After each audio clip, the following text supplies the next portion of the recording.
I want to start by slowing this story down because the headline screams certainty, while the reality underneath it is far more fragile, procedural, and revealing about how power actually works in this country. You are being told that something decisive already happened, that a signature was signed, that a switch flipped, that one man was stripped of power and another quietly stepped in. But before you let that sink into your bones, before you feel either relief or panic, we need to talk about what is being claimed, what is legally possible, and why stories like this spread so fast in moments of political stress.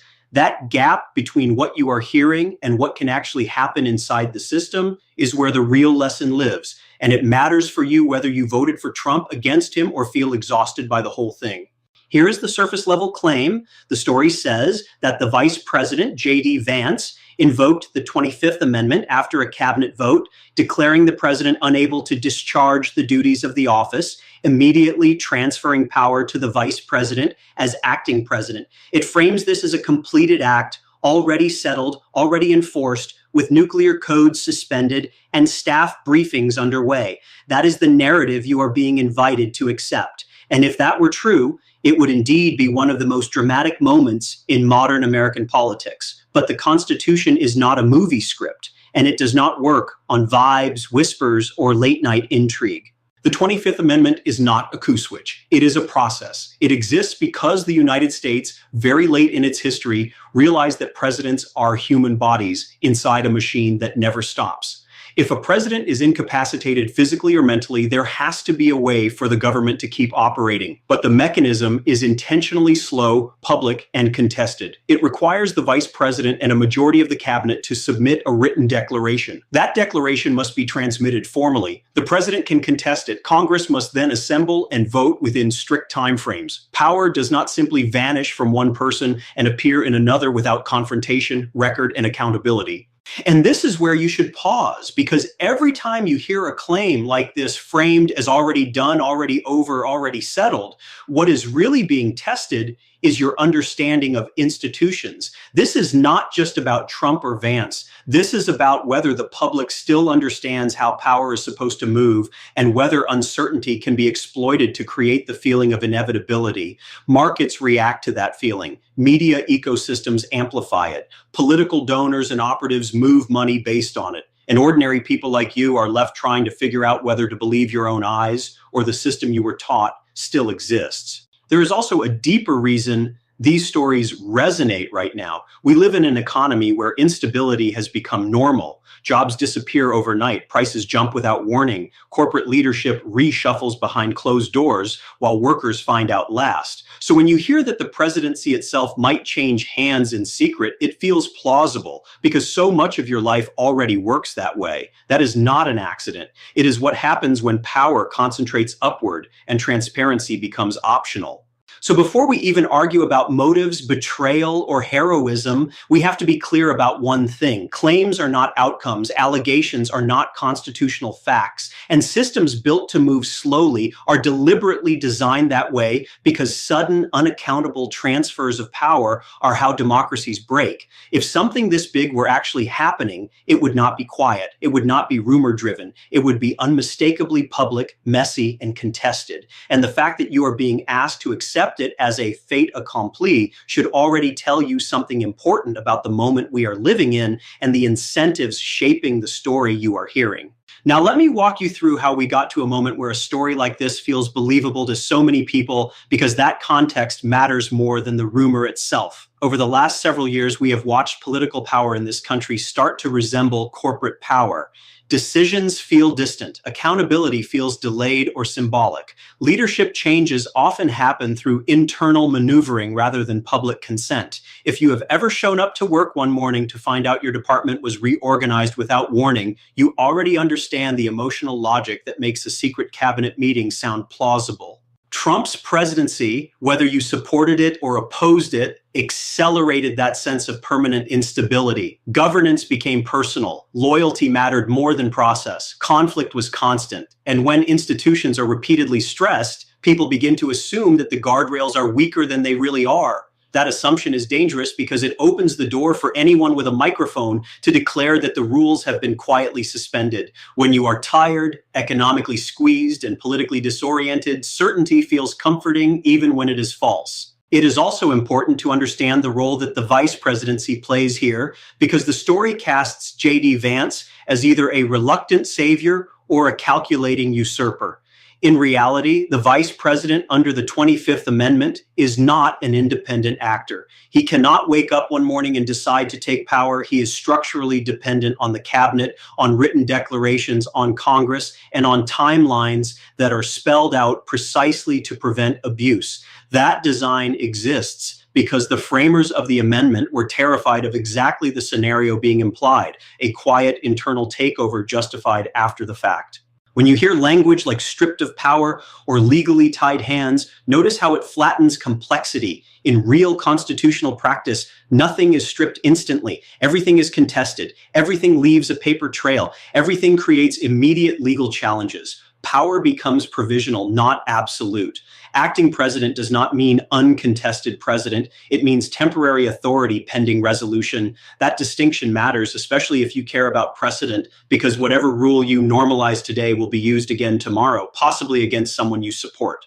And then there is the media economy that feeds these narratives. Outrage travels faster than explanation. Certainty performs better than nuance. A video titled, "Something Might Have Happened Under Specific Constitutional Conditions" does not travel. A video titled, "He Signed It, It Is Over," gets clicks. That is not just about bad actors. It is about a system that financially rewards emotional escalation. If your income depends on attention, the slow truth is a liability. I want you to think about how this mirrors the broader economy you live in. Just like in politics, economic decisions that shape your rent, your healthcare, or your job security are often framed as sudden and inevitable, when in reality, they are the result of long processes, negotiations, and power struggles that were invisible to you until the moment they landed. By the time you hear about them, they are presented as already done. That framing is a form of control. It discourages resistance. It discourages questioning. It tells you that participation is too late. So, when a story tells you that the biggest political earthquake in modern history happened quietly overnight, ask yourself who benefits from you believing that the system no longer requires your attention or understanding. Because the moment you accept that power just moves in the dark, you stop demanding light. And that is when institutions actually start to fail, not because of one man or one vote, but because the public was trained to stop insisting on how things are supposed to work. Now let us talk about incentives, because this is where the story stops being about personalities and starts being about structure. Ask yourself, what would actually motivate a cabinet, any cabinet, to invoke the most extreme constitutional mechanism available short of impeachment? This is not a costless act. It detonates political careers. It invites lawsuits, congressional warfare, donor retaliation, and public backlash. For a majority of cabinet members to do this, they would need overwhelming evidence of incapacity, not disagreement, not chaos, not bad judgment, but a genuine inability to perform the job. That bar is intentionally high, and it is high because the economic and political fallout is enormous. Cabinet members are not neutral technocrats floating above politics. They are political appointees, deeply embedded in donor networks, party structures, and future career pipelines. Many expect to move into consulting firms, corporate boards, media contracts, or think tanks. Their incentives are to preserve stability, not trigger constitutional crises. So when you are told that a majority secretly voted yes in the dead of night, you should immediately ask what changed so dramatically that people with every reason to avoid this suddenly chose the nuclear option. And if no concrete, verifiable explanation is offered, that absence is itself an answer. This is also where the claim about nuclear codes becomes useful to examine, because it is designed to trigger visceral fear. The idea that access has already been suspended implies total institutional compliance. But in reality, control over military authority involves layers of verification, chain of command procedures, and legal review. It is not a light switch. Even during medical procedures, authority is formally and publicly transferred with documentation. The military does not operate on cable news declarations. It operates on confirmed orders transmitted through established channels with lawyers embedded at every step. That is not because the system is benevolent, but because it is built to avoid catastrophic ambiguity. What you are seeing instead is a narrative shortcut. It collapses process into drama so that you do not ask how things work, only how you feel about who won. And that framing mirrors how economic power is often exercised against you. When a factory closes, you are told the decision was unavoidable. When your insurance coverage changes, you are told the policy shifted. When your student loan terms tighten, you are told the rules were updated. Rarely are you shown the meetings, the votes, the memos, the interests. Power hides behind inevitability. There is also a partisan temptation here that we should be honest about. For people who despise Trump, the story feels like relief, like the system finally stepping in. For people who support him, it feels like betrayal, like proof that elites never respected their vote. Both reactions are emotionally understandable, but neither reaction should override your demand for evidence and procedure, because once you accept a narrative that power can be transferred based on whispers, you are endorsing a system that can be turned against anyone. And this is where class comes in.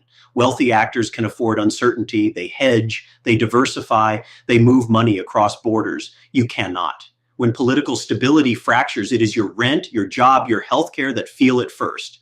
Markets do not panic because they love democracy. They panic because instability disrupts profit planning. And when markets panic, policymakers rush to reassure capital, often at the expense of labor. So the real question is not whether you like or dislike the characters in this story. The real question is whether you want to live in a system where the most consequential decisions are framed as already settled before you are allowed to understand them. Because that logic does not stop at the White House. It shows up in boardrooms, housing courts, and payroll systems every single day. At this point, it is worth stepping back and asking what this moment reveals about trust, because trust is the invisible infrastructure holding both markets and democracies together. When trust erodes, speculation fills the gap. And speculation, whether in finance or politics, is incredibly profitable for a small number of people while destabilizing everyone else. If you are constantly reacting to breaking news, you are not governing yourself.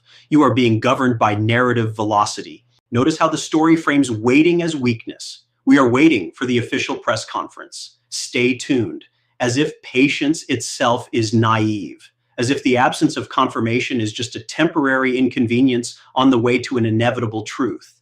This is the same logic used in financial bubbles. Insiders say, get in now before the announcement. Ordinary people pile in, and when reality finally asserts itself, the damage is already done. The discipline of waiting for verification is one of the few defenses people without power actually have.